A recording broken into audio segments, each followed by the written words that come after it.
स्वागत है आप सभी का ट्रेंडिंग गुरुजी चैनल पे। स्टूडेंट्स, आज हम लोग क्लास 10th का लेसन 10th का वृत्त चैप्टर देखेंगे।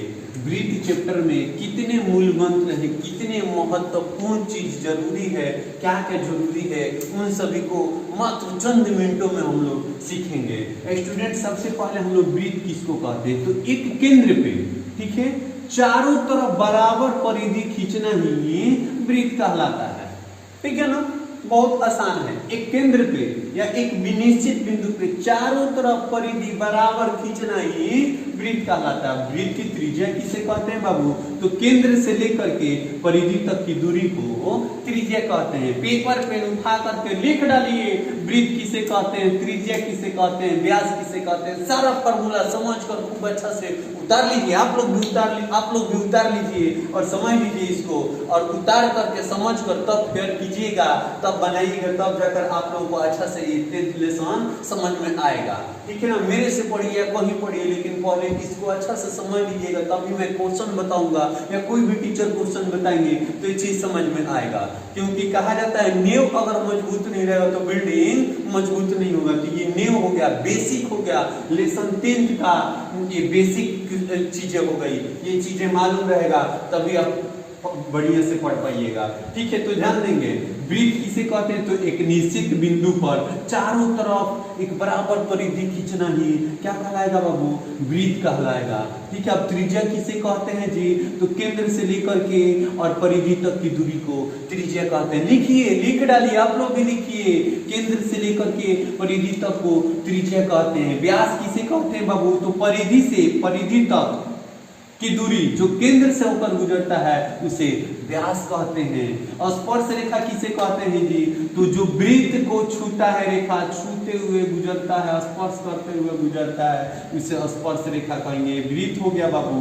अब इस पर छू करके जो रेखा गुजर रहा है ना, इस रेखा को स्पर्श रेखा के नाम से जाना जाता है। प्रतिच्छेदी रेखा कौन कहलाए बाबू? तो वह रेखा जो वृत्त को काटते हुए गुजरता है उसे प्रतिच्छेदी रेखा के नाम से जाना जाता है। स्पर्श बिंदु किसे कहेंगे बाबू? तो जब वृत्त पर, ठीक है ना, जब एक रेखा चलता है तो जिस बिंदु पर स्पर्श करके रेखा जाता है उसे क्या कहते हैं जी?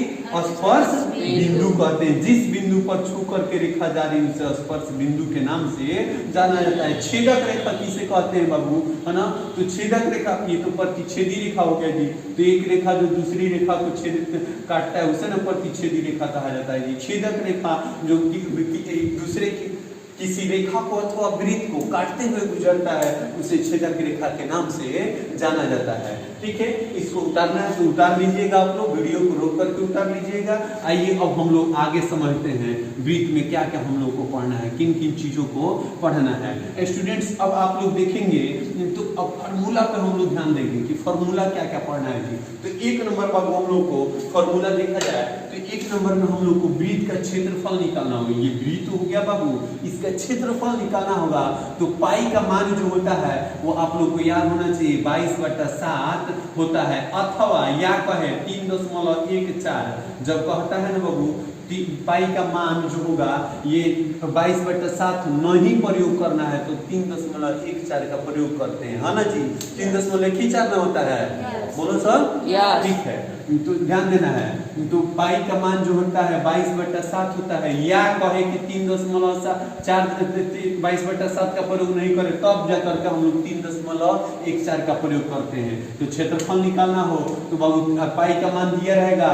अब जो हो गया ये r यानी त्रिज्या का मान जो दिया रहेगा उसका स्क्वायर करके जोड़ घटा गुणा भाग कर देंगे, बुढ़मास पर यूज कर लेंगे, उसको आराम से उसका क्षेत्रफल निकल जाएगा। अगर व्यास निकालने के लिए कहे बाबू तो जो त्रिज्या दिया रहता है यहाँ से यहाँ तक उसमें 2 से गुणा कर दीजिए, त्रिज्या से आपका व्यास निकल गया। मान लीजिए 6 दिया है तो 2 से गुणा कर दीजिए, 12 निकल गया। समझ में आया ना?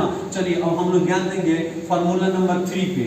फॉर्मूला नंबर 3 क्या है बाबू? तो वृत्त की परिधि, जब परिधि ज्ञात करना हो, किनारा ज्ञात करने के लिए कहे बाबू तो 2 इंटू पाई का मान जो होता है 22/7 होता है, तो 22/7 गुणे त्रिज्या का मान जो दिया रहेगा वो लिख करके और जोड़ घटाव गुणा भाग कर देंगे, जो आएगा बाबू वो हम लोग का आंसर हो जाएगा। तो ये हम लोग वृत्त का परिधि सीखा। वृत्त की त्रिज्या निकालना होगा बाबू, तो त्रिज्या निकालना होगा बाबू, तो व्यास बटा 2 होता है जी, गलती से आगे लिखा गया है d/2 होता है, व्यास का आधा होता है, तो d/2 होता है जी, ध्यान देना है। तो d/2 होता है, यानी पूरा ही व्यास दिया रहेगा तो त्रिज्या आधा कर देंगे, वो हो जाएगा। और वृत्त का क्षेत्रफल, वृत्त किसको कहते हैं तो ध्यान से समझना है और लिखना भी है आप लोगों को। ये वृत्त हो गया ना बाबू, इसको आधा काट दीजिए तो क्या कहलाएगा, ये अर्धवृत्त कहलाएगा। ये लघु अर्धवृत्त, ये दीर्घ अर्धवृत्त कहलाएगा।